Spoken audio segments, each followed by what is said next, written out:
Hi నేను Satish. Big boss హౌస్లోకి politicians రాబోతున్నారు. ఒక టాస్క్ అయితే రచ్చ లేపబోతున్నారు. అది పాటు అట్లాగే ఈ రెండో ప్రోమో వచ్చింది కదా, ఆ ప్రోమో అనాలిసిస్ కూడా ఇప్పటికే జర్నలిస్ట్ సతీష్లో వీడియో అప్లోడ్ చేశా. ఆ వీడియో చూడని వాళ్ళు ఒకసారి చూడండి. అట్లాగే ఈ వీడియో చూసే ముందు ఒక లైక్ కొట్టేసేయండి. ప్రోమో 1 ఏంటి, ఆ రీతు చౌదరి వర్సెస్ రామురాదుడు, సంజన వర్సెస్ భరణి, అట్లాగే ఆ, ఈ డిస్కషన్ గురించి మాట్లాడుకుందాం. ఫస్ట్ ప్రోమోలో రచ్చ ఉంది కదా, దాని గురించి రితు ఏమంటుందంటే, ఇంకా మొన్నట టాస్క్ నీడిల్స్ అండ్ బెలూన్స్ టాస్క్లో రాముతో గొడవ పడతా ఉంది కదా, నామినేషన్ అయిపోయిన తర్వాత ఈ గొడవ అనమాట. ఎమ్మెల్యేలు రూల్స్ చెప్పారు నీకు అనేసి అప్పటికే చెబుతా ఉన్నాడు సంచాలకుగా ఉండేటప్పుడైనా. ఇమాన్యుయల్ అన్న నీకు రూల్స్ చెప్పాడు కదని రీతుతో రాము చెబుతున్నా సరే ఈవిడేంటో దబాయిస్తూ ఉంది. ఇంకా ఇద్దరు సంచాలకులుగా మీరు ఆలోచించుకుని డిసైడ్ చేసుకుని చెప్పాలి కదా. నువ్వు రూల్ పెట్టలేదంటావు, ఒకసారి మధ్యలో వచ్చి అలా ఆడొద్దంటావు, ఎలా ఆడొద్దంటావు, నువ్వు అసలు చెప్పలేదు, నువ్వే ఫెయిల్ అయిపోయావు మాదిరిగా ఇంత గట్టిగా వాయిస్ రేజ్ చేసి అరిచేసి దబాయించేస్తే ఆయన సైలెంట్ అయిపోవచ్చు, ఆయన భయపడిపోవచ్చు. కానీ ఆడియన్స్ దాన్ని చూస్తారు కదా. ఆ రోజు కనీసం ఆయన మాట్లాడనిచ్చిందా?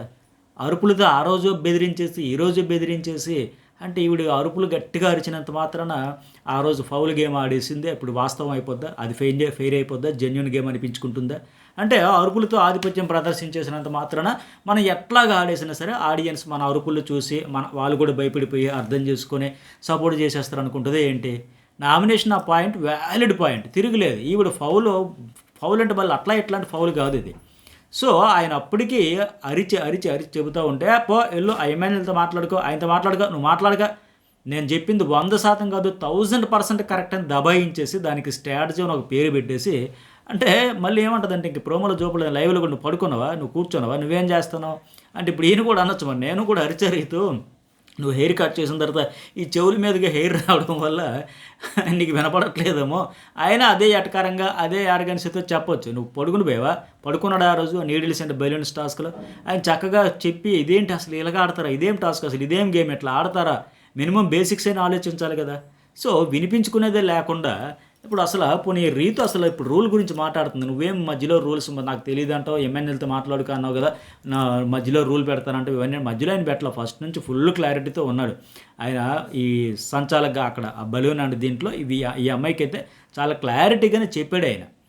చెబితే వినిపించుకోలేదు కదా.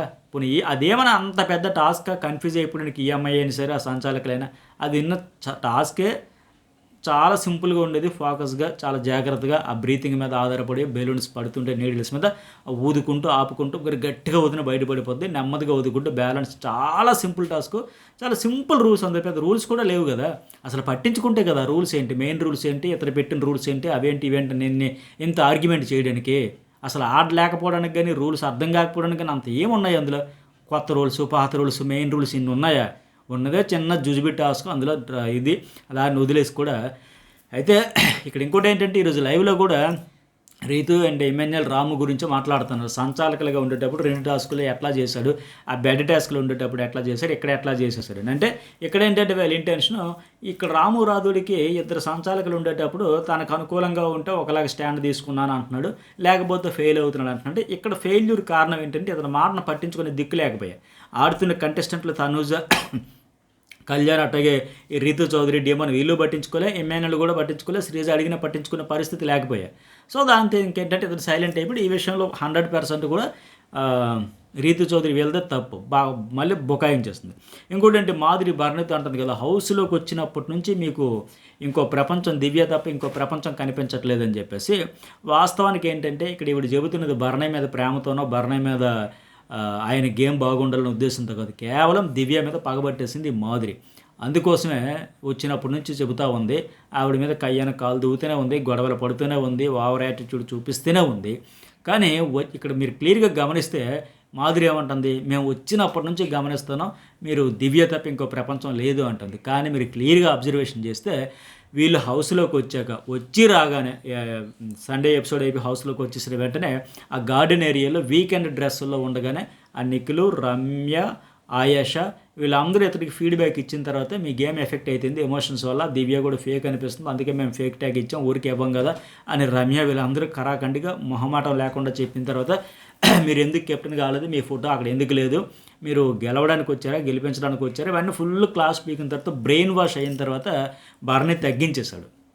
దివ్యకి ఆఖరికి ఎందుకు ఇంత ఖచ్చితంగా చెప్తున్నాడు, దివ్య కూడా ఏడ్చింది కదా, మీరేంటి నిన్నటి నుంచి మారిపోయారు పూర్తిగా, ఒక ఐ కాంటాక్ట్ లేదు, ప్రోటీన్ మీరే కలుపుకుంటున్నారు, మాట్లాడట్లేదు, పిలవట్లేదు, కనీసం నా వైపు చూడట్లేదు అని ఆవిడ ఏడ్చింది, ఫీల్ అయ్యింది కూడా. సో వచ్చినప్పటి నుంచి చూస్తున్నాం అనేది మాధురి చెప్పింది అబద్ధం. కేవలం దివ్య అంటే ఇవిడికి పడట్లే. అయితే ఈ మాధురి ఇలాగే కొనసాగితే దివ్య అదృష్టవంతురాలే. ప్రతి దానికి టార్గెట్ చేస్తూ ఉంది, అయిన దానికి కాని దానికి. ఆవిడ వైబ్ అంటే నచ్చకపోతే నచ్చకపోవచ్చు, అరిచి కేకలేసి ఈవిడే డామినేటింగ్ చేస్తూ నా టోన్ ఇంతే, నేను ఇంతే అంటే ఖచ్చితంగా ఈవిడికే నష్టం, ఆ దివ్యకే లాభం. సో ఇక్కడ భరణికి ఏంటంటే ఆయన మీద ఉద్దేశంతో కాదు కానీ చెబుతాం. ఇక రెండోది ఏంటి, రీతు భరణికి నామినేట్ చేస్తా మాటిస్తే జరుగుతుందనే నమ్మకం కోల్పోయానంటే, నేను మాటిచ్చిన తర్వాత ఎన్ని టాస్కులు ఓడిపోయింది, 2 టాస్కులు ఓడిపోయింది కదా. ఇప్పుడు ఏమంటాడు ఇక్కడ భరణి, రాము నువ్వు ఉండేటప్పుడు నాకు రాముకే ప్రయారిటీ ఇస్తాను అనేటప్పుడు ఆ రీతు చౌదరి అడగడం నాకు అర్థం ఉంది.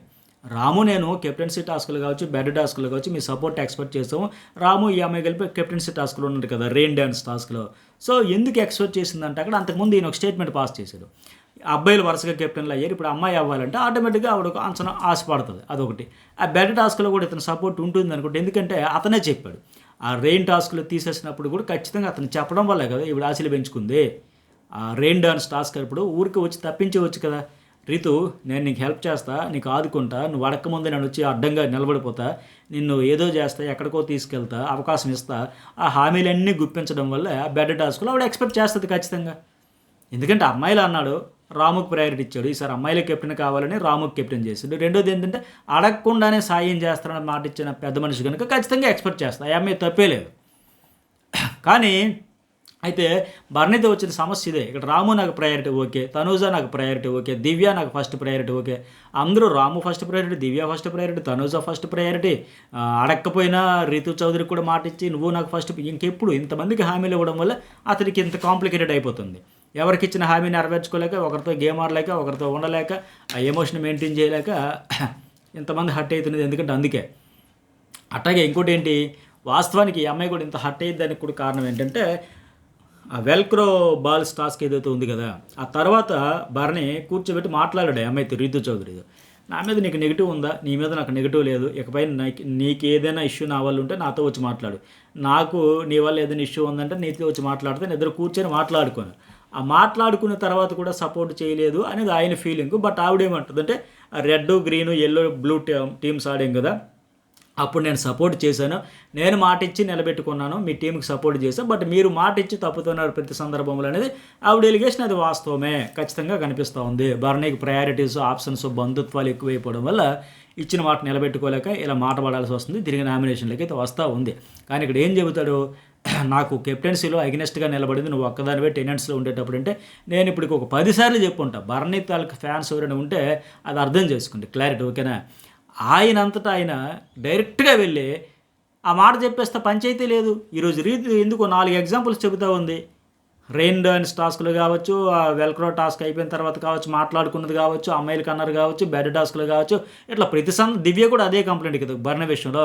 ఉదయం అంతా అక్కడ మాట ఇచ్చేస్తారు, రాత్రి అక్కడ కూర్చున్నప్పుడు కబుర్లు చెప్పేటప్పుడు మాట ఇచ్చేస్తారు, సాయం చేస్తా, అది చేస్తే ఇది చేస్తారని. తెల్లారు అక్కడ సిచ్యువేషన్ వచ్చేసరికి బెడ్ టాస్క్లు కానీ ఎప్పుడు ఎక్కడ మీరు నాకు సపోర్ట్ చేశారు.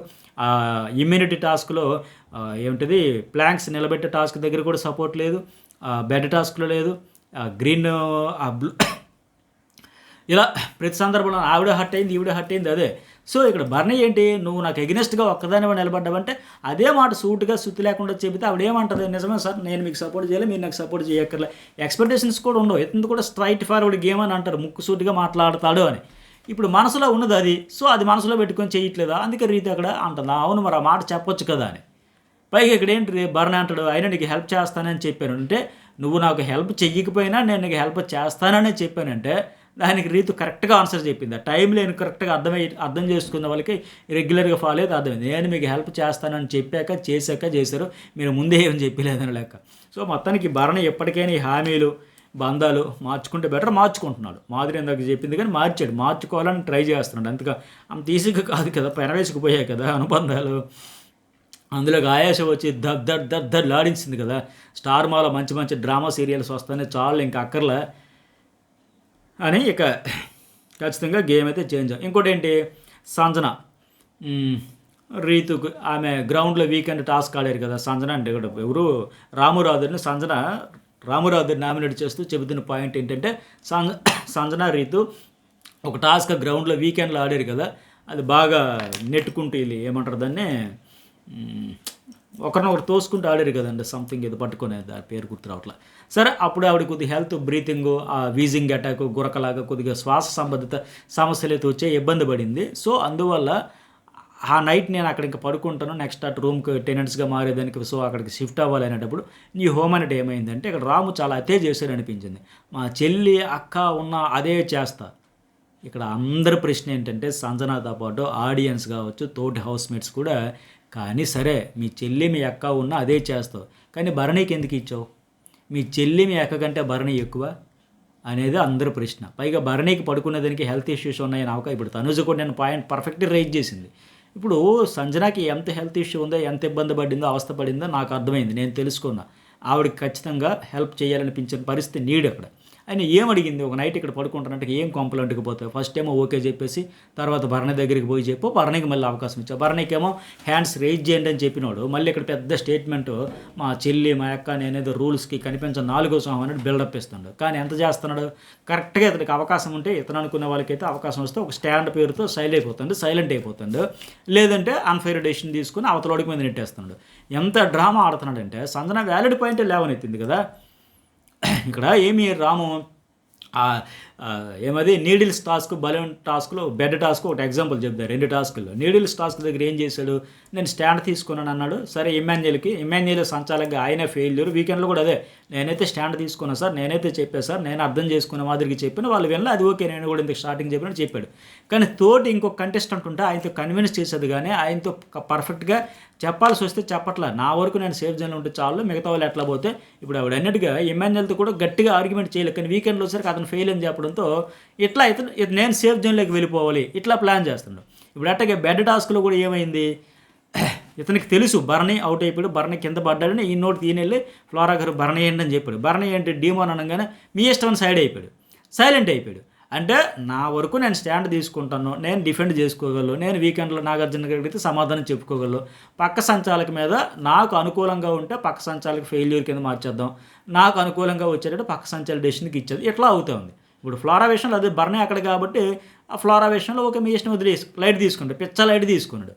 అదే కాకుండా భరణి కాకుండా ఇంకెవరు ఇతనికి పర్నోలు అపోనెంట్ వాళ్ళు ఉంటే ఖచ్చితంగా లేదు నేను చూసాను గట్టిగా అడుగుతాడు కదా. ఇప్పుడు రీతు చౌదరి విషయంలో ఎంత కాన్ఫిడెంట్గా అడుగుతున్నాడు, ఎంత స్ట్రైట్గా ఫార్వర్డ్ మాట్లాడుతున్నాడు, ఎంత స్ట్రాంగ్గా ఒపీనియన్ బట్టి నామినేట్ చేశాడు.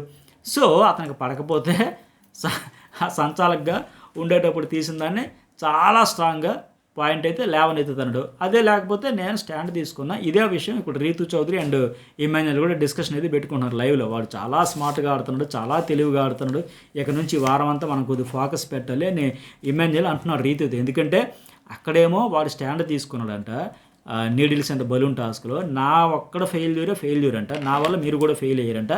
ఆ టాస్క్లో సంచాలకుగా వాడు హిట్ అంట, నేను ఫట్ అంట. అట్టుగా మరి బెడ్ టాస్క్లు వచ్చేసరికి ఫ్లోరా హిట్ ఫట్ అంట, ఫ్లోరా ఫెయిల్ అంట, ఫ్లోరా అన్ఫెయిర్ డెసిషన్ తీసుకుందంట. రామురాదుడు మాత్రం ఫెయిర్ డెసిషన్ కరెక్ట్గా చెప్పాడంట, స్టాండ్ తీసుకున్నాడంట.